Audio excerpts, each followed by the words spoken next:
meet Eric Johnson. Hey, Eric. Hey, Eric, how you doing?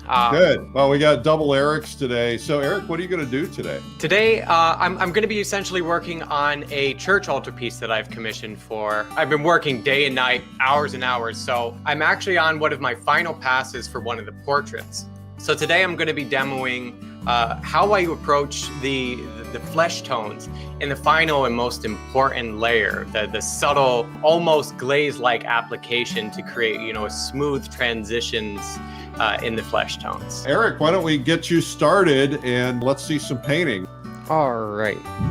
So this has been drying for a little bit, so it started to sink in. So the colors got pretty matte finish. What I did was I oiled it out just to make up sponge like this. Would you explain what oil out means? So when your painting dries, some of the oil actually gets sucked up into the surface. That's why if you use a lead primed oil ground or even paint on metal or copper, you deal with much less sinking in. Now, sinking in is essentially the scattering of light. So when your painting sinks in, some of the oil actually retreats into the layers of paint underneath and the actual ground. So it's essentially like unpolyurethaned wood floor. Once you put the polyurethane on it, it brings out the richness and vibrancy of the wood. The same thing kind of happens when your painting dries. Some of that oil gets sucked up into the surface, and that scatters the light due to the micro rough surface of the pigment kind of protruding off of the surface. What you do is you take a small amount of oil, or in this case, we're using oleo gel, which I believe is proportions of 70% oil and 30% fumed silica, to just wipe it gently on the surface and then use the clean spot of the sponge to just wipe away the majority of it. Yeah, you got to make sure it's really dry though, otherwise you're going to smear, right? Oh yeah. And another thing, I know a lot of people are big fans of using things like turpentine and odorless mineral spirits.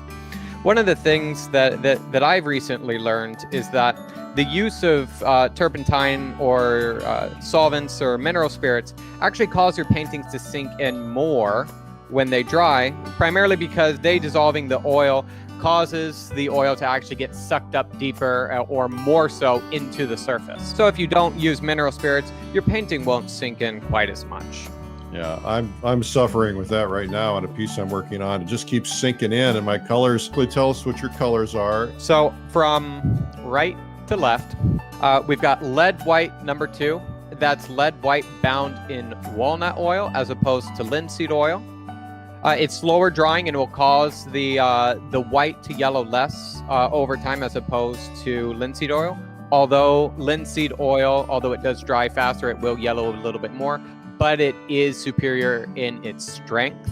So I've done almost everything on this painting in a lead white number 1, which is a lead white in linseed oil. Right next to that are 2 of my all-time favorite colors. This is lead tin yellow.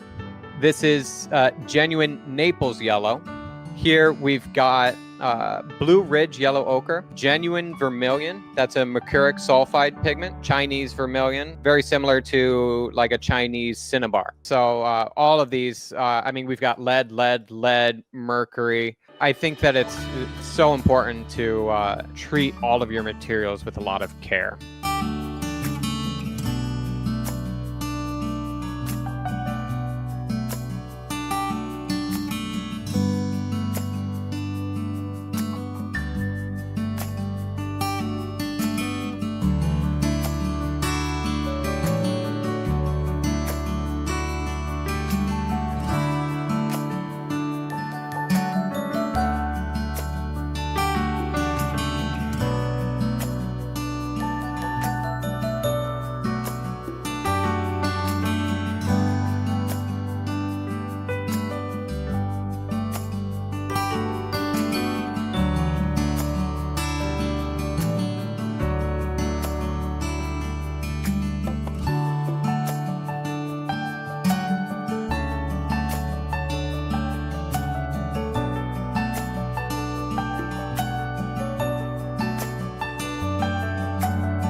Be sure to subscribe on our YouTube channel.